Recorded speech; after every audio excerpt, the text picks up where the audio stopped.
Very simple. Were you at school yesterday? តើអ្នកបាននៅសាលាអត់កាលពីម្សិលមិញ Yes blank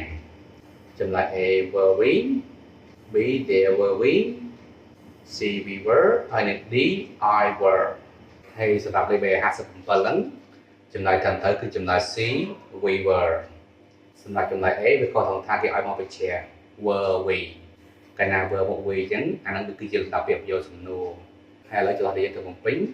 គឺជាចម្លើយកាលណាចម្លើយវាមិនត្រូវមានលំដាប់ពាក្យជាប្រយោគសំណួរអញ្ចឹងទេហើយសម្រាប់ចម្លើយ B there we were បើយើងមើលពីលំដាប់ពាក្យ we were វាថាត្រូវអត់ខុសទេបាទប៉ុន្តែខុសត្រង់ថាវាលើ there គេមិនអាចដាក់បានទេដោយសារតែនៅក្នុងខ្លឹមសារនេះវាមានលក្ខណៈជា short answer ចម្លើយខ្លីឬក៏ចម្លើយកាត់កាលណាវាជាចម្លើយខ្លីឬក៏ចម្លើយកាត់ធាតុផ្សំរបស់វាគឺមានតែ subject បូកជាមួយនឹង auxiliary verb កិច្ចសព្ទជំនួយឬក៏បូកមួយ form of be តែប៉ុណ្ណោះវាចប់តាមហ្នឹងហើយសម្រាប់ oxy ហើយនិង b យើងប្រើមួយណាអាចទៅលើអ្វីគេប្រើនៅសំណួរ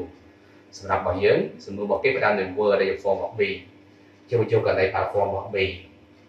ហើយ form of b កាលណា subject v ហាអញ្ចឹងយើងគូមួយ word ហ្នឹងហើយបាទអញ្ចឹងយើងដាក់ v word អញ្ចឹងមកអត់មានអីផ្សេងៗទៀតយើងបញ្ចប់ត្រឹមហ្នឹងតែម្ដងចា b វាលើ there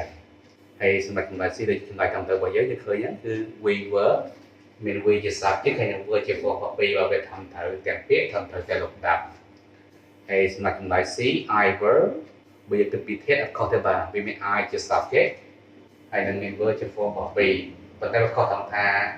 subject I អត់ប្រើเป็น were ទេបើ I វាតែ I was បាទអញ្ចឹងស្រុកមកចម្លើយតាមទៅរបស់វាម្ដងនេះគឺចម្លើយ C we were អញ្ចឹងវារបស់យើងវាត្រូវ Were you at school yesterday? តើអ្នកបាននៅសាលាអត់ពីម្សិលមិញ